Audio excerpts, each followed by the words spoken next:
Hello കൂട്ടുകാരെ, ഈ video ഒന്ന് നിങ്ങൾ എന്തായാലും കണ്ടോക്കൂ. പൂച്ചയ്ക്ക് പൂച്ചകളോടുള്ള സ്നേഹം പോലും മനുഷ്യർക്ക് മനുഷ്യരോടില്ല. കൂടെ കളിച്ച് നടന്നവർ പെട്ടെന്നൊരു ദിവസം ശരീരം അനക്കാനോ ഒന്ന് എഴുന്നേറ്റ് നടക്കാനോ കഴിയാത്ത വിധം തളർന്നു വീണു പോയപ്പോൾ അവനെ കൊണ്ടാവുന്ന പോലെ അവൻ അവരെ നക്കി വൃത്തിയാക്കുന്നു. ഇത് ഒരു ദിവസത്തെ കാഴ്ചയോ ഒരു നേരത്തെ കാഴ്ച മാത്രമല്ല, ഇവർ തളർന്നു വീണ അന്ന് തൊട്ട് അവനിങ്ങനെയാണ് ചെയ്തുകൊണ്ടിരിക്കുന്നത്.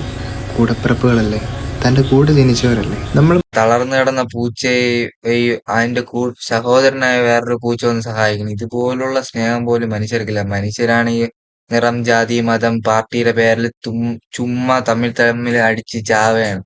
അവർക്ക് മനസ്സിലാവുള്ളത് ഓപ്പോസിറ്റ് ഇരിക്കുന്ന ഒരാൾക്ക് നമ്മുടെ കൈ മുറിയും പോലെയാണ് അവരെ കൈ മുറിയണത്. അതുപോലും ചിന്തിക്കാനുള്ള ഒരു ചിന്താശേഷി മനുഷ്യർക്കില്ല. മനുഷ്യരാണ് ബുദ്ധിയുള്ള ജീവികൾ തന്നെ. പൂച്ചകൾക്ക് ബുദ്ധി പോലും ഇല്ല.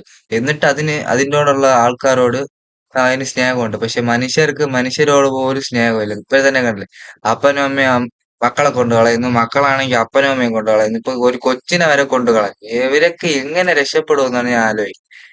ഇത് ദൈവം നമ്മളെ വിട്ടിരിക്കുന്നവർ സ്നേഹിക്കാനാണ്. നമ്മൾ പരസ്പരം സ്നേഹിച്ചാൽ മാത്രമേ നമ്മള് ഇങ്ങനത്തെ ഒരു ബന്ധത്തിൽ നമുക്ക് മുന്നോട്ട് പോകാൻ പറ്റൂ. അങ്ങനത്തെ ഒരു സ്നേഹം പോലും മനുഷ്യർക്ക് മനുഷ്യരോടില്ലെങ്കിൽ പിന്നെ എന്തിനാണ് ജീവിച്ചിരുന്നിട്ട് കാര്യം വല്ലതും ഉണ്ടോ? ജീവിക്കണത് തന്നെ നമ്മൾ സ്നേഹിക്കാൻ വേണ്ടി. പക്ഷെ അങ്ങനെ അങ്ങനെ ജീവിക്കാൻ മനുഷ്യർക്ക് പറ്റില്ല. എന്ത് സ്വാർത്ഥരായ മനുഷ്യരെന്ന് എനിക്ക് ഇപ്പോഴും മനസ്സിലാകും.